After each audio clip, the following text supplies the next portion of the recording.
Stagnation is really the story, and so the beginning of it is just actually being aware that I'm a little stagnant, and then just working through that internal conflict and all that doubt, and then getting to that point to where it's like it's evident that this is mine, and just taking it. There are places I'd rather be. And yet, because of lack of internal belief, I find myself where I'd rather not be, which is where I was when I decided that I was ready to move forward. Constantly stagnant, consistently inactive. What I dream to end seems to be everlasting. The only thing constant is the same old cycles. And what's consistent is the seesaw of emotions, the mental roller coasters. Then I'm heavy on the unfocused until I realize I'm unfocused, which ironically is usually during unhealthy coping. Then it's back to my senses, back to my business. But entrepreneurship is different when your all ain't in it. Reality sets in. The seesaw begins from self-pity to self-forgiveness. Troubled by my struggles, the trauma seems to triumph. Ladders of success stand before me. I got the limbs, strength, desire. Basically everything except the effort it takes to climb 'em. Can't figure my problem. Can't point the finger at my daddy or my mama. They wasn't even round enough to be the blame of all my internal dramas. Figured it was me since it's always been me. Hands have extended, though I'm always one deep, still standing 10 toes on 2 feet. Still understanding what a best decision means for me. Still tough-hearted even when my soul is weak. Where do I go from here? How do I cross over without falling to that ditch? How will I pull myself out of that hole once that depression hits? Where's my affirmations when I'm going through this? Why is it the positive things that I always forget? Then I wonder, what do I really believe? Because it's what people believe that shows up and what they subconsciously do. And what do I do? Well, if I'm being honest, a little something with a whole lot of nothing and the audacity to complain and mumble when the same results keep coming. Ain't it something? When your passion calls for running, yet you can barely find your balance, let alone trying to power walk without stumbling, and it's troubling. When you know you got something, and even more when the people know you got something and they want it, but you stay in hiding because you feel the disappointment of them seeing you, and when they see you with nothing. How do you explain yourself without lowering their expectations? How do you tell them that your passion lacks pleasure, that your creative space has become an irritable place, that there is no rest for you there, no restoration, no rest stimulation, no rest strengthening, just restrictions? It's a hard life, living every day the same when you know you were created to make a difference. It's just different when you're distinct and a part of the peculiar peeps, trying to overcome unbelief, all while standing in the middle of the spirit is willing, but the flesh is weak. I'm saying, I need somebody praying with me. The second piece is titled Unsure. I felt completely unsure about whether I could do it or not. And the thing is, I knew I could do it because I saw myself do it, but I wasn't sure that I could take it as far as it is destined to go. Soon they'll be able to read between the lines of my faith where the doubt lies, to me, about me. And because the truth is foreign and the lie is a citizen, I embrace the garments of self-doubt while standing in the shoes of courage. Are these really my shoes? Body trembling from the weight of every insecurity. I pretend not to feel my jaw rattling like a locked gate in the wind, unsure whether it should open or stay shut. I am beyond nervous. This is fear. I perceive the mic as a mirror in which my reflection is easiest to see in my eyes. Have the hardest time with acceptance. Oh Lord, Help my unbelief. Too much inward isolation got me shrinking in rooms I am supposed to hold space in. I am in rooms my gifts were made for, but in these same rooms, self-doubt makes me want to shrink more and more. Am I an imposter? And I find myself passing by opportunities like they are my oppositions. I had never had the courage to set my own table and stand at it, too intimidated by the darkness that overshadows the unknown. My shoes led me to the water, but my garments wouldn't let me drink. Courage brought me to the water, but self-doubt had me standing there like a statue of pride. I didn't want to bend down and be shamed if the water was too shallow. I didn't want to bend down and drown if the water was too deep. I didn't want to bend down because I was unsure of me. Well, at first it wasn't a real motivation, but now it's to get to my own truth, and then share it so that it's like this. I want to share my story so other people are not alone in theirs. So it's just like, just being that voice because I felt like I needed it, I feel fear of the unknown, and unconsciously I loosen my grip of the good because I've become way too familiar with the unsettling and discomforting parts of life that only a human's perspective can change.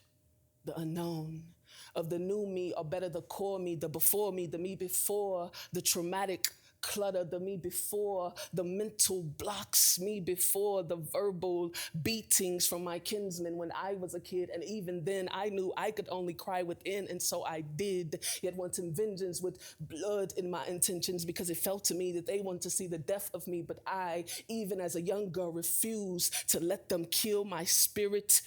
So in my childish wisdom, I buried my spirit with my bare hands and told it to never be too big again, to never boldly speak again, to never offend again. And even when people can still see it, I should just always keep it small enough and quiet enough to please them, because when it comes to the weight and the depths of my spirit, it has always seemed safer for me to just only come out in secret. So under the dirt is where I lay as they lie in their stories, and let them tell it while I'll hide in mine until I could no longer hide. Too aware of my internal surroundings in this ocean of old emotions, slightly drowning with destiny in my belly. I was contracting, it was crowning, I was pushing, just praying until something happened. More specifically, the resurrection of what I buried. I waited on myself to resurrect. And just like I did the little girl did me back. Abandonment, rejection, neglect. I felt left right where I left her, silenced. She had a voice and I chose silence, and now I have a voice and she's chosen silence. And in silence, we simultaneously asked ourselves, can I trust her again this time? And in the midst of our stubbornness, we never spoke. Silence became our language. We only wrote letters. Words of anger filled her sentences, and I spoke up with humility and remorse, pleading for her forgiveness, but her silence was given. She wasn't trying to hear it, so I wrote, "Dear little me, I hope you get this." Now, obviously this letter, but more so the message that's in it, bearing you left me in a prison. I did it to protect us. Silencing was never my intention, and now there is space for you to say what we've always been feeling. So speak, I beg you. Tell our story, since you're the only one of us that truly remembers it. And in her silence and in her stubbornness, she didn't. So the one after unsure was unbearing myself.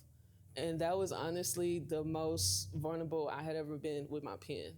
It was just like, what's interesting is when I got to the end of it, I was like, oh, this need more like a dressed up ending. Like it needed to be more, because at the end I said, she never said nothing. So I'm still working on getting to my younger self and breaking free from that, and really just getting to my truth. I feel like that's the path to my truth, is getting in contact with the little version of me, right?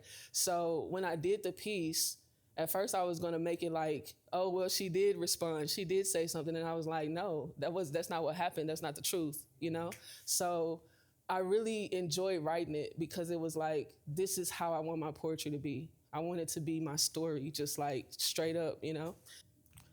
Why do we live where we do not have breath, contained and sealed, embracing limited spaces that limits life's true reveal? The reality is you can't really just be who you're gonna be until you really just start to be who you're gonna be. To be, you must become. You have to be willing to come into being and not run and not turn back and not look ahead while walking back. And always remember, going back is going back. No matter how we try to sugarcoat that, and standing stuck, well, that ain't too much better.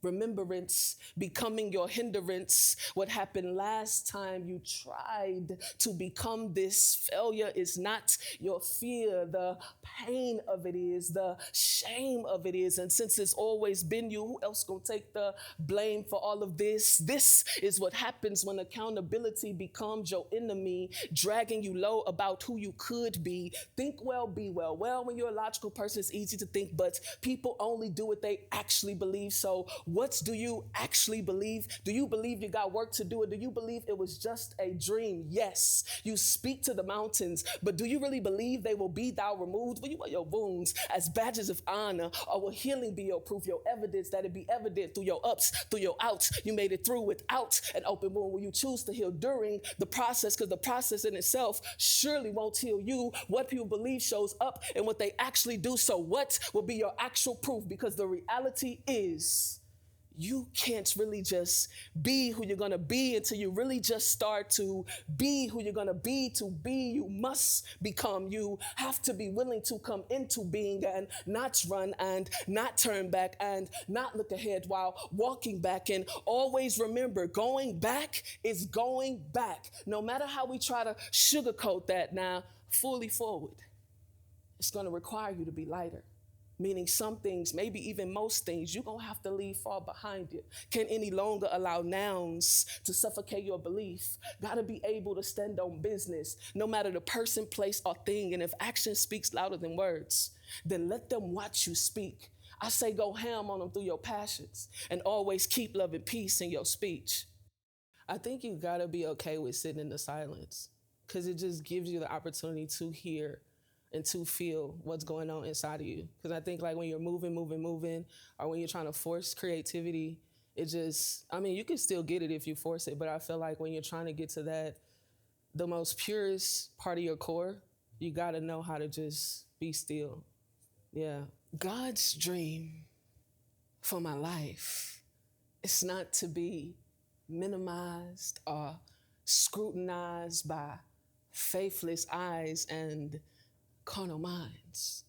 I dream of spiritual things that could never be understood through carnality, which is why my strategies are rarely contemplated on earthly bases. Instead, I travel to spaces and places that are guarded with pearly gates and covered with streets of gold pavements. I yield, and by the Spirit, the sun reveals it in increments of vivid images. God's dream for my life in color. And this brightness is like the sun of God, heavenly, holy, pure, and most importantly, alive in me. By the witness of every breath I breathe, God's dream for my life is not dead. I was just asleep in my waking life, not awakened to its life. I continue to dream God's dream for my life while its life was alive inside of me, caved in mental cages.